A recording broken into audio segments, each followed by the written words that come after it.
Welcome to tonight's regional news. Coming out of Jamaica, two Jamaican men have received prison time in separate cases for trying to smuggle cocaine through North Carolina in their suitcases. Federal prosecutors said in a news release that Keyshawn Kivino Hawthorne flew into Charlotte on his way home to New York with cocaine hidden in two suitcases last year.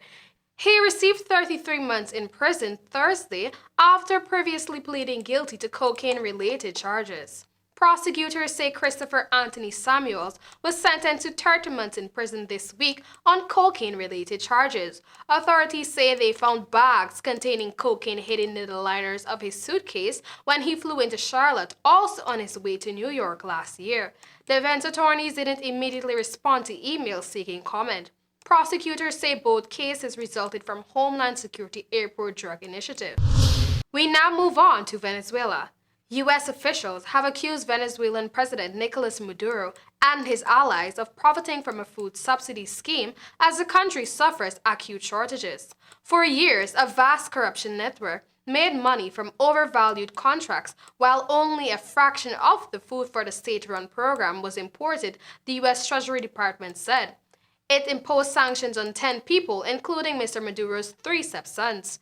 Mr. Maduro called the measures a sign of desperation by the Gringo Empire. Oil-rich Venezuela has faced chronic shortages of food and medicine as a result of years-long political and economic crisis, and a large number of people say they do not have access to enough food. The Local Committees for Supply and Production Scheme, known by its Spanish acronym CLAP, was created by the Maduro government in 2016 to distribute food boxes at a subsidized price. Colombian national Alex Nien Saab ran a network that obtained no bid, overvalued contracts from the Venezuelan government, including from the food program. The U.S. Treasury said in 2016, Mr. Saab allegedly set up a firm to acquire food outside Venezuela and ship it to the country. He has been accused of reaping profits and importing only a fraction of the food that has been contracted.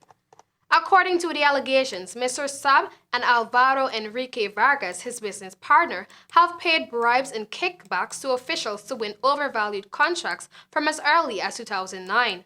A lawyer for Mr. Saab, as well as the Venezuelan government, did not immediately respond to the allegations. In news from the CARICOM community, Caribbean member states are preparing to battle fishing.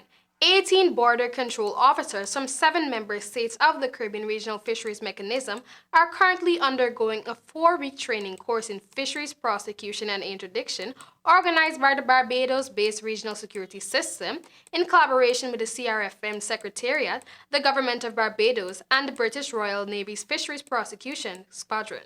The training, being held at Paragon Base of Barbados Defense Force, brings together officers of Antigua and Barbuda Defense Force Coast Guard, Antigua and Barbuda's Fisheries Division, Barbados Coast Guard, Royal Barbados Police Force Marine Unit, Barbados Fisheries Division, Commonwealth of Dominica Police Force, Royal Grenada Police Force Marine Unit, the St. Kitts and Nevis Defense Force Coast Guard, Royal St. Lucia Police Force Marine Unit, and the Royal St. Vincent and the Grenadines Police Force Coast Guard.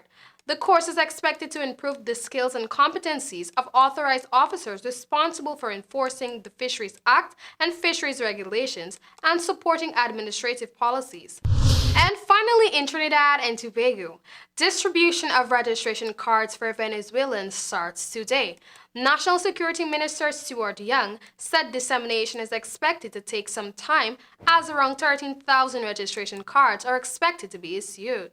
Cards will be issued only to Venezuelan nationals over the age of 16 and only to people who met the requirements of the state during its 2-week registration process from May 31 to June 22 at 3 venues across the country. Speaking at the post-cabinet media briefing at the Diplomatic Center in St. Anne's yesterday, Young said further details will be released today, but the cards will bear certain security features, including a photograph of the bearer, personal identification number, barcode, and the minister's signature. And that was all for tonight's regional news.